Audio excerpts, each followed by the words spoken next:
expliqué sans pouvoir donner de réponse. Quelqu'un qui lui a dit « Mais monsieur le président, monsieur le candidat, ma mutuelle lui a dit « Vous n'avez qu'à en changer ». On a l'impression parfois qu'il y a une distension entre ce que vous présentez et ce que les gens ressentent sur le terrain. Mais nous faisons tout ce qui est possible pour protéger les Français contre l'explosion des prix de l'énergie. Nous faisons plus que les autres pays européens.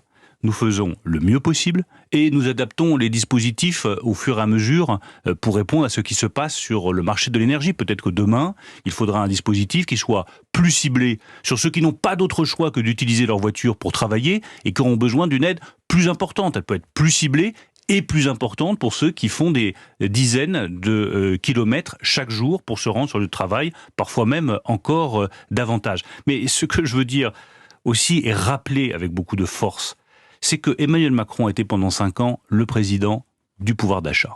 Ce n'est pas moi qui le dis, c'est tous les instituts d'études économiques. Nous avons soutenu le pouvoir d'achat en valorisant le travail. Et pendant tout le quinquennat, avec la prime d'activité, avec la défiscalisation des heures supplémentaires, avec la prime défiscalisée, avec la baisse des charges, au début par exemple, 2017, Marine Le Pen, nous avons massivement amélioré le pouvoir d'achat de tous ceux qui travaillent.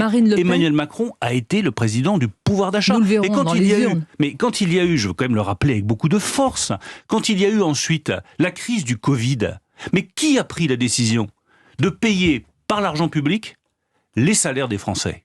C'est Emmanuel Macron. C'est la décision la plus protectrice du pouvoir d'achat qui ait jamais été prise en période de crise. Toutefois, d'autres candidats, Bruno Le Maire, sont reconnus comme candidats du pouvoir d'achat. C'est le cas, par exemple, je vous cite notamment Marine Le Pen, qui va sur une autre proposition de baisse de la TVA de 20 à 5,5. Est-ce que ce n'est pas plus lisible ou plus significatif dans la tête de certains Français? C'est plus lisible, c'est moins efficace et c'est dangereux pour l'avenir du pays. Alors oui, c'est plus lisible. C'est typiquement la proposition que peut faire Marine Le Pen. Ça fait la grande bleue dans le ciel, mais ensuite, ça n'est pas efficace et c'est mauvais pour l'avenir du pays. Pourquoi c'est pas efficace? Pas d'abord parce que les entreprises ne la payent pas, la TVA. Donc nous, quand on baisse de 18 centimes d'euros par litre, tout le monde en bénéficie. Les ménages, les particuliers, mais aussi la PME, mais aussi l'entreprise du bâtiment, mais aussi l'entreprise des travaux publics, mais aussi les pêcheurs, mais aussi les agriculteurs. Visiblement, Marine Le Pen a oublié que tous ces entrepreneurs, ils ont aussi besoin que nous les protégions contre l'augmentation des prix des carburants. Nous le faisons et c'est plus efficace. Et surtout, la proposition de Marine Le Pen, elle est sur le long terme dangereuse pour le pays. Dangereuse. Oui, dangereuse.